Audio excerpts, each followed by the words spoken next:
One of the things that's been bugging me whilst I've been doing some other work on the car is not being able to see what gear I'm in on the position indicator.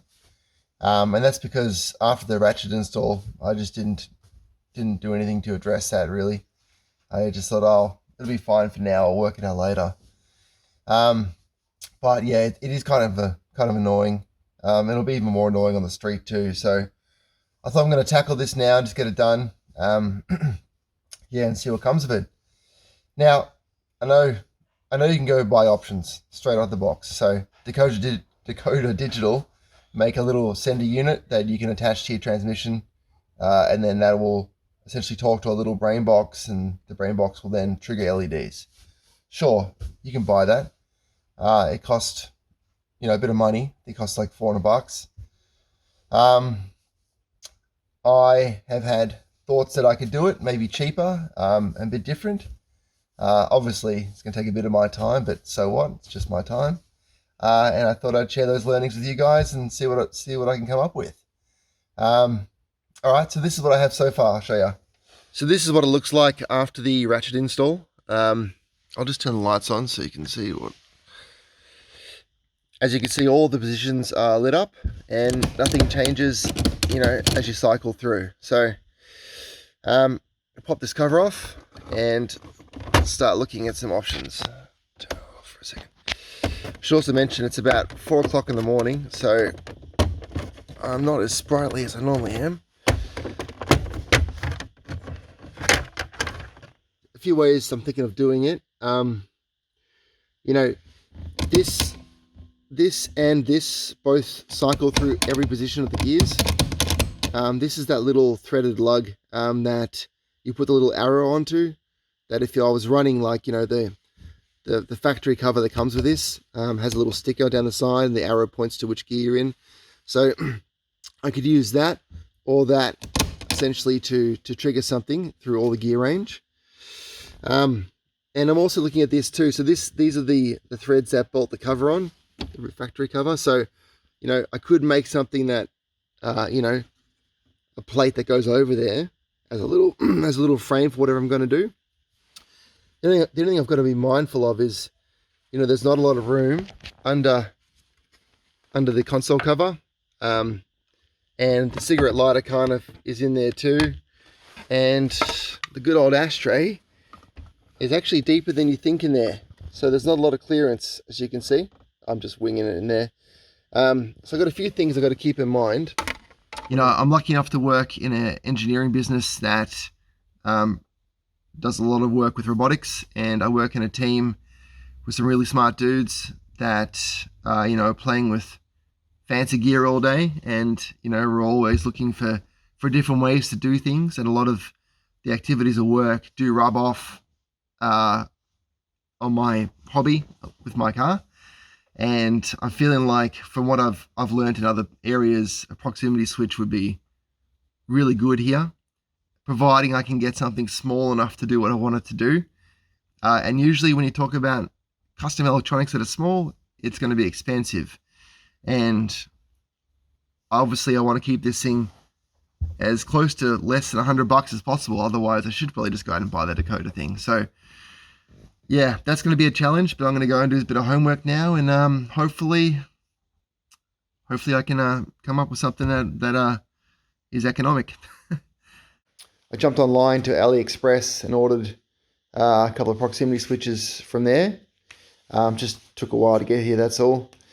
There was heaps to pick from. These sort of suited the right size for what I needed. Hopefully my phone can focus and all that.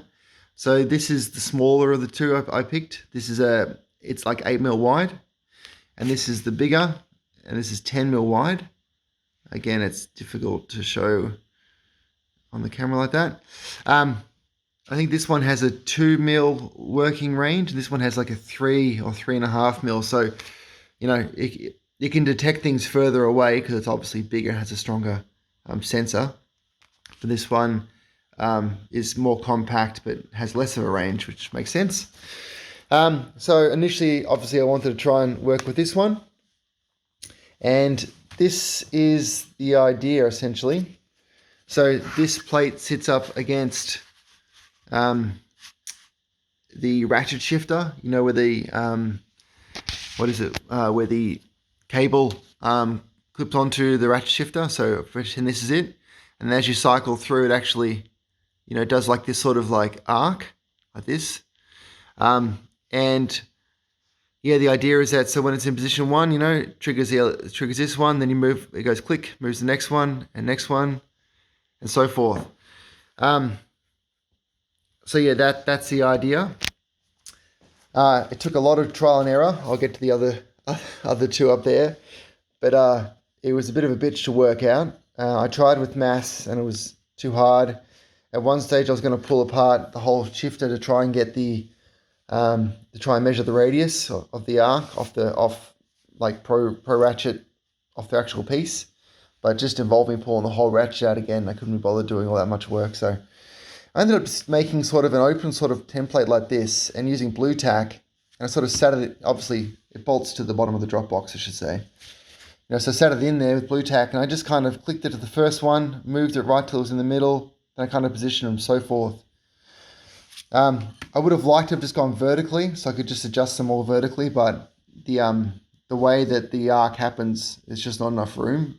It's hard to explain all that, but yeah, so that was the first idea. Unfortunately, you know, because it kind of stacks in like this a little bit, they were just kind of, it wasn't syncing up. It was too wide for the positions on the ratchet.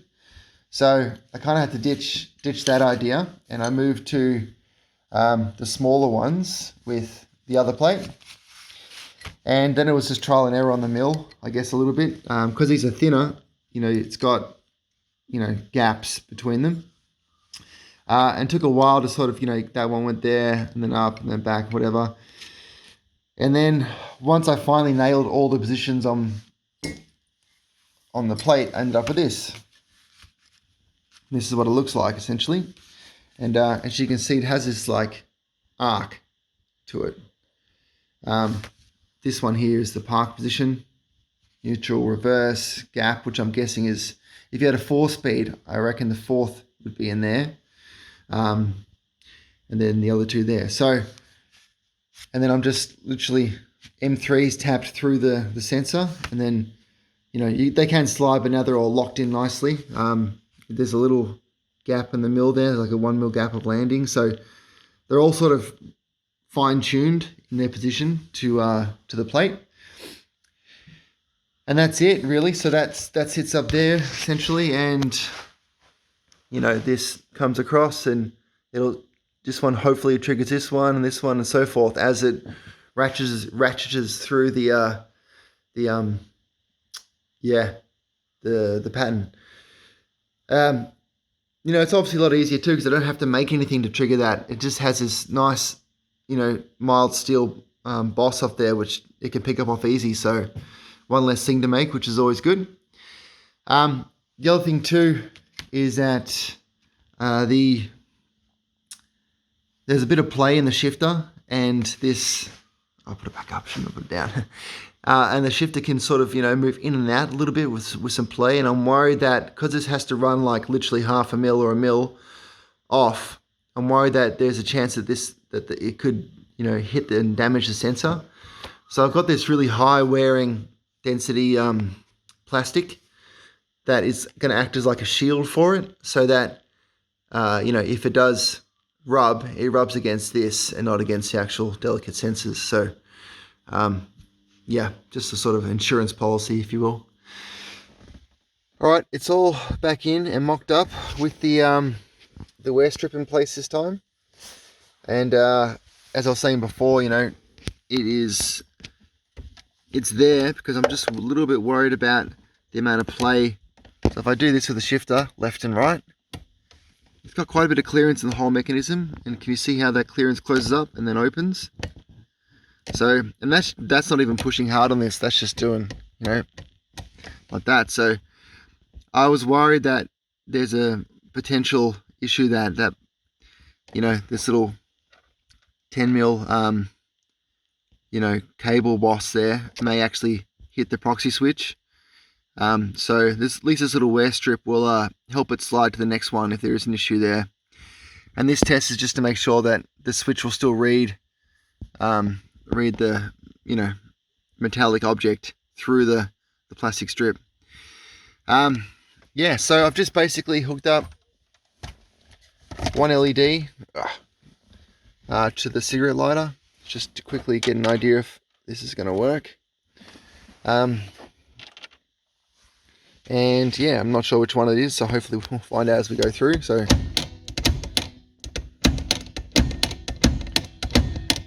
oh, there we go. It's got to be not number one, last one. So yeah, so it's activated that. And you can see there, like, oh, I should say too, it's got like a little, I don't know if you can see the little red light in there, but it's actually got a signal LED inside the proxy switch too, to show you that it's detected something. So, and you can see that gap, and see that how see I'm doing this now, and the signal's losing. It's losing that signal, so I need to adjust how much pressure I put in that wear strip, I guess. A little bit of an issue, but once I set it properly, I don't think it should be an issue. That's the only downfall with using really small proxy switches. They have like a 2 mil range, and I'm using every bit of that here. I've got the switch plate back out again, and it's time to work on the LED panel that will be triggered by all this. There's already a few good options online. Build Ninja, I think he's called, makes a LED assembly that fits into this factory space somehow, and it's pretty wide with LEDs that fit under there inside of his housing, and I think he supplies you a sticker for whatever transmission combination you have, 2-speed, 3-speed, 4-speed, and whatever pattern. Yeah, I could go out and buy all that, but I've come this far and I want to keep doing my own thing here, because why not?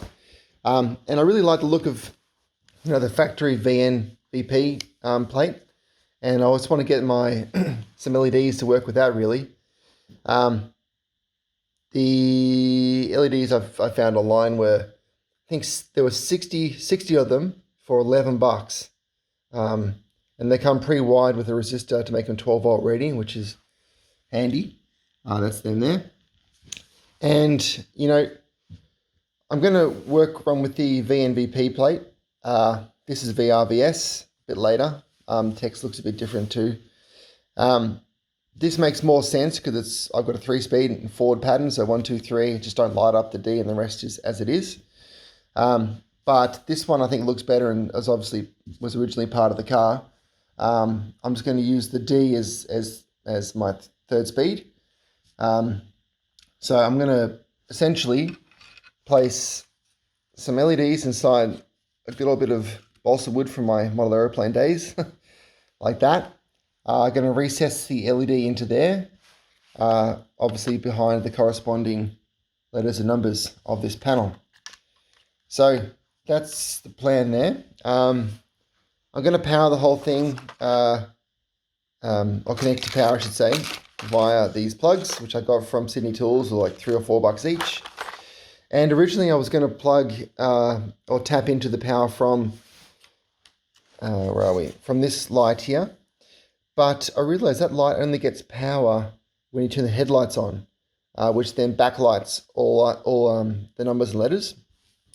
And I kind of want that to still happen, because at nighttime, if you can't read all that, you just got lights, I guess you'll kind of know that's first and whatever, but it would still be good to have all those backlit so that, it lights up to the whatever position you're in next to it. So I'm going to leave that as it is in there, and I'm going to tap into the cigarette lighter power to power up everything else. Making a bit of progress here.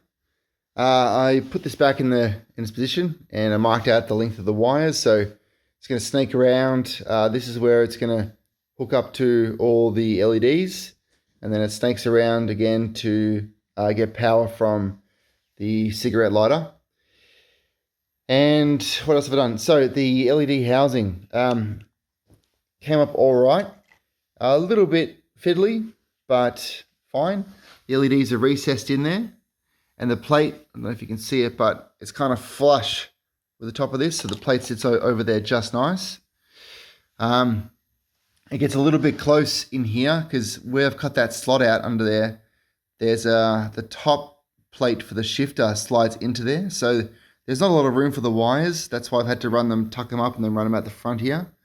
But it's still all clears all right. And I had to reposition this little backlight from factory. I had to butcher the back a bit to get it to work, but essentially it was pointing under that LED rail, and you just couldn't see it, so I had to move it that way. And then I had to add a bit of balsa wood in as a strip across there because it was actually backlighting under there and then lighting up through the LEDs when they weren't on. So yeah, that was a little bit of a challenge to get all to work, but it looks fine when you turn the headlights on. I just did a quick check before. Yeah, all the wires poke out the bottom, which is kind of handy. And I'll just show you I've mocked up one. I'll just show you that now. So with these proxies, they need power all the time, and these are NPN proxies, so they supply negative when they ground to negative, I should say, when they detect a metal object. So because they're powered, they need power all the time, obviously. So the blue is negative, the brown is positive, and the black is the signal wire, which grounds. So all I have to do is hook up all the positive wires from the LEDs to always have positive, and then all the black wires are going to get triggered from the switches. So essentially this is what happens. Just mock it up. Where are we?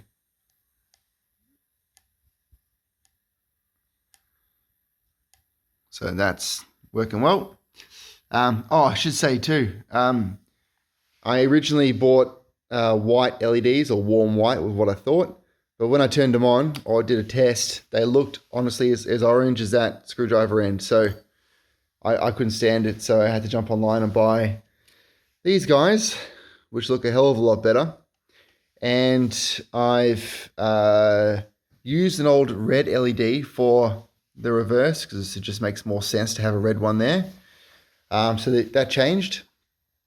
And I might as well just show you what it looks like with the plate on, actually. So if I can line that up properly whilst holding the camera, something like that. And then here we go.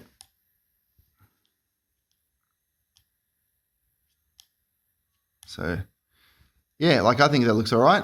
Looks neat in factory. And then when I turn the headlights on, all the other ones backlight too. So yeah. What else? You know, I'm going to use this power supply lead that's going to probably splice in about there. And I originally had there we are. And I originally had, you know, some really kind of heavy duty IP rated plugs, but I've done away with those. And I'm just going to use this Navara style.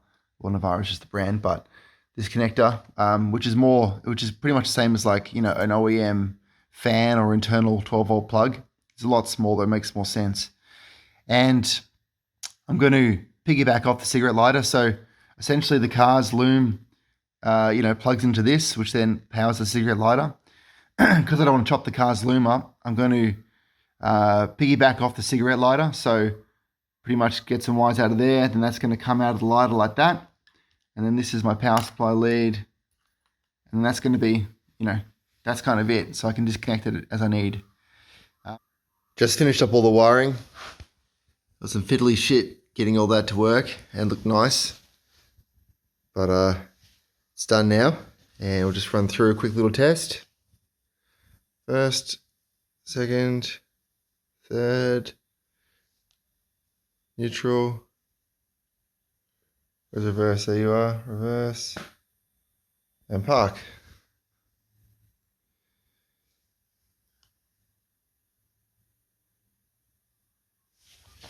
Done.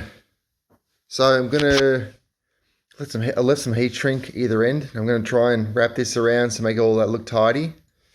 And then I've got to disconnect from my little test rig there and put a plug on it and then do the cigarette lighter end. And here it is all fitted up. So I'll start with the switch plate. So that's all in there.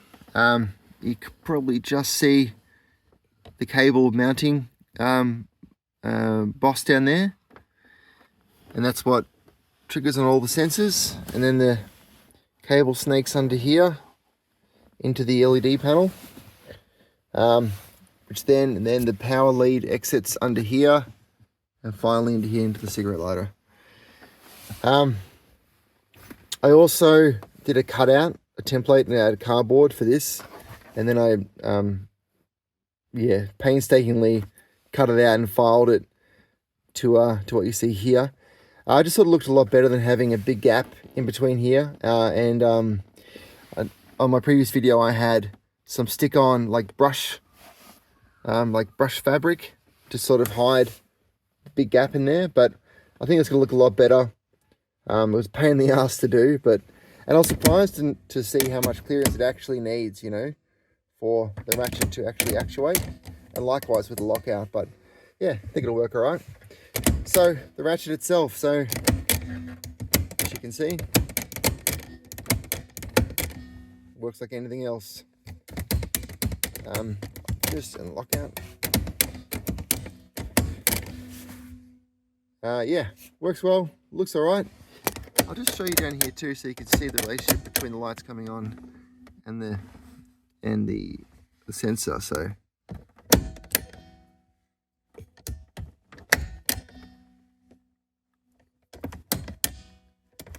I'll get the cover on and show you what this looks like now. Finally, it's finished.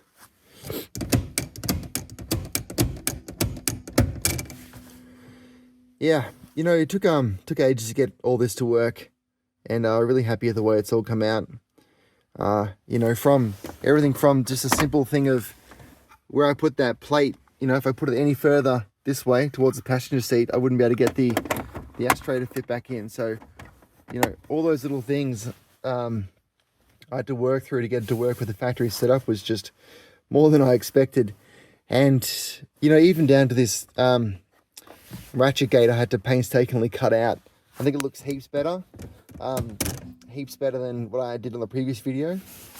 So yeah, worth the time, I think. And I'll just turn this light off as well, show you what it looks like when the headlights are on. So I put the Parkers on, the cigarette lighter lights up, and it backlights and it backlights everything else behind it, so you know what it's corresponding to. Yeah, that's it. Thanks for watching the videos, guys, and supporting the channel. It does mean a lot to me. I'm going to put a new email address in the description field of this video. And, you know, feel free to reach out to me with any questions or feedback or comments, whatever. You know, and I'll get to them when I can. And likewise, you know, with something custom like this, you know, if you're interested in something that I'm doing on the channel and you think it might suit your build, feel free to reach out.